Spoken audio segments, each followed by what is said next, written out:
Sir నమస్కారం. Sir నమస్తే Vijay. Sir మిగతా వాళ్ళందరూ మాట్లాడటం ఒక ఎత్తు, కేసీఆర్ గారి గురించి, కవిత గారి గురించి, మిగతా వాళ్ళ గురించి, బికాజ్ ఎవరు మాట్లాడినా కూడా పొలిటికల్ యాంగిల్లోనే మాట్లాడతారు. You travelled a lot with their family.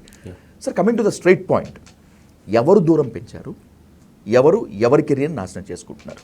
ఒక ప్రిన్సిపల్ ఏ యుగమైనా ఏ తరమైనా ఆ ప్రిన్సిపల్ మారదు. రాజకీయాల్లో ఒక ప్రిన్సిపల్ ఉంది. రాజకీయాల్లో సూసైడ్స్ ఉంటాయి కనుక కానీ కిల్లింగ్స్ ఉండవు. ఆత్మహత్యలే ఉంటాయి తప్ప హత్యలు ఉండవు. నా చిన్నప్పటి నుంచి చూస్తున్నాను. జీవితాలను రాజకీయాల్లో కొంతకాలం కొనసాగించి ఫుల్ స్టాప్ పెట్టుకున్న వాళ్ళంతా సూసైడ్ చేసుకున్నారు తప్ప ఎవరు వాళ్ళ వెనకంజ కారణం కాదు. సో ఇవాళ కూడా అదే వర్తిస్తుంది. అది కవిత విషయంలోనే అదే వర్తిస్తుంది. కేసీఆర్ ఇవాళ వెనక్కి తగ్గడానికైనా అదే వర్తిస్తుంది. ఏ విషయంలోనైనా వాళ్ళకు వాళ్ళు వాళ్ళ జీవితాలను పగ్గాలేసి ఆపుకొని అవసరమైతే పాతాలోకి దిగజారుతారు. సో ఈ అంశంలో చూసినప్పుడు ఏంటంటే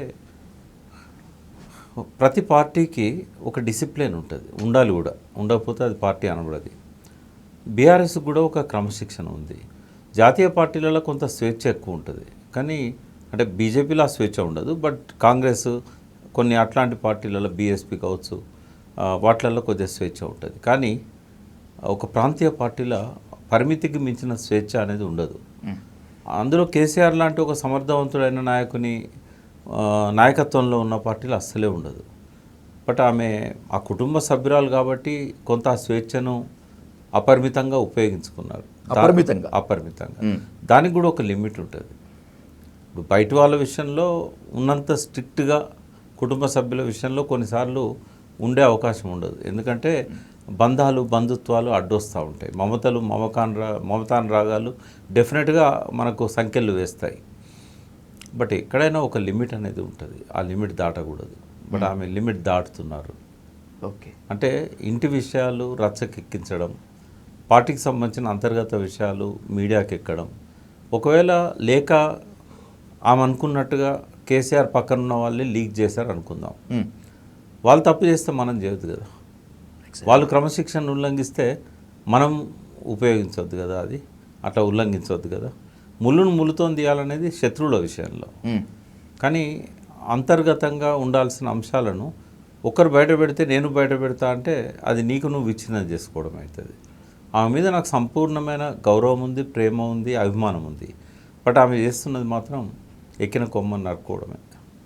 తనకు తాను రాజకీయాల నుంచి మెల్లమెల్లగా దూరం అయ్యే పరిస్థితి తెచ్చుకుంటున్నారు. ఆమెకు ఒకవేళ బీఆర్ఎస్ ఆమె వదిలేసే పరిస్థితి వచ్చినా, బీఆర్ఎస్ ఆమెను వదిలేసిన ఇంకా ఏ ఆల్టర్నేటివ్ కూడా ఆమెను కాపాడదు.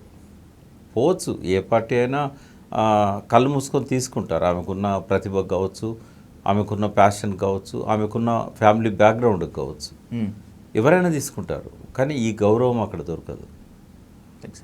అక్కడ పోయిన తర్వాత తెలుస్తుంది ఆమెకి. ఏదైనా ఒక పార్టీలోకి ఆమె వెళ్ళిపోతే అక్కడ పోయినాక తెలుస్తుంది. ఇంకోటి, కవిత చిన్నప్పని చూస్తున్నాను, అంటే లాస్ట్ 20 years నుంచి చూస్తున్నాను.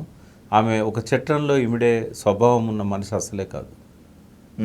ఒక చట్రంలో ఇమిడదు ఆమె సెల్ఫ్ డామినేటింగ్, చాలా దూకుడుగా తనే ఒకవేళ కనుక పార్టీ పెడితే తనే అధ్యక్షురాలిగా ఉంటే తనకు తను నియంత్రించుకోవచ్చు, తను అనుకున్న పద్ధతిలో ముందుకెళ్ళవచ్చు.